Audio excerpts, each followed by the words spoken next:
Also today, officials in Connecticut say at least 2 people have died after as much as 10 inches of rain caused catastrophic flooding over the weekend. Eyewitness video caught water raging down roads in the southwestern part of the state, submerging cars and stranding drivers. Authorities rescued 18 diners at a restaurant that was suddenly engulfed by the nearby Little River. Today, Connecticut Senator Richard Blumenthal said some businesses will not be able to recover from the damage. They have no flood insurance.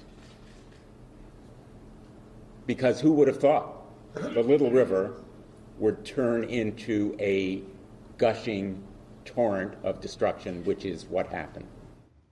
Separately, Ernesto has regained hurricane strength in the North Atlantic, bringing dangerous surf and rip currents along the East Coast. It's due to weaken as it passes Newfoundland, Canada, tomorrow. Italian authorities say that 1 body was found and 6 people remain missing after a luxury yacht sank this morning off the coast of Sicily during a sudden storm. British tech entrepreneur Mike Lynch is among the missing. His wife and 14 others were rescued. Today, near Palermo, divers searched the calm waters under blue skies, a sign of just how quickly conditions shifted from last night's storm. The British-flagged Bayesian was known for having one of the world's tallest masts, measuring 246 feet, as seen here lit at night before the disaster. Russian authorities said today that Ukraine has damaged a 3rd bridge in the Kursk region. It's the latest strike in Ukraine's nearly 2-week incursion into Russia. President Volodymyr Zelensky said today that Ukraine now controls more than 480 square miles of the region. He says the goal is to create a buffer zone to prevent cross-border attacks by Russian forces. Meantime, Ukrainian civilians are fleeing the eastern city of Pokrovsk as Russian troops advance on that area. Authorities have ordered families to evacuate the city and nearby villages. Back here in the U.S., a judge in Wisconsin has sentenced a woman to 11 years in prison for killing the man who trafficked her for sex. Prosecutors say Crystal Kaiser shot and killed 34-year-old Randall Volar at his home in 2018 when she was 17 years old. He had been sexually assaulting her for over a year.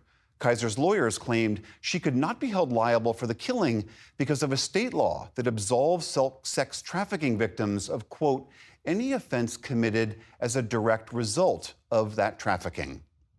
Former New York Representative George Santos has pleaded guilty to wire fraud and identity theft in his federal fraud case. The disgraced Republican left Long Island courtroom this afternoon, where he admitted that he had, quote, betrayed the trust of his constituents. Santos had been charged with stealing from political donors and using campaign contributions for personal expenses. He faces more than 6 years in prison and hundreds of thousands of dollars in restitution.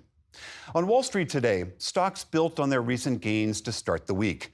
The Dow Jones Industrial Average added more than 230 points. The Nasdaq jumped nearly 250 points for its 8th straight winning session. The S&P 500 also continued its winning streak, adding 54 points. And a passing of note, Phil Donahue, known to many as the king of daytime television, has died.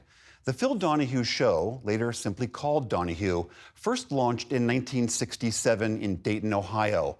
From there, it ran on national TV for nearly 3 decades. Unlike previous talk show hosts, Donahue would walk up and down the aisles of his studio audience, inviting them to weigh in. He would devote entire programs to one topic, including frank discussions on race, sexuality, the AIDS epidemic, and faith in America. Sometimes they were scandalous and sometimes cerebral, like this moment with Nobel economist Milton Friedman. Did you ever have a moment of doubt about capitalism and whether greed's a good idea to run on? Well, first of all, tell me, is there some society you know that doesn't run on greed? You think Russia doesn't run on greed?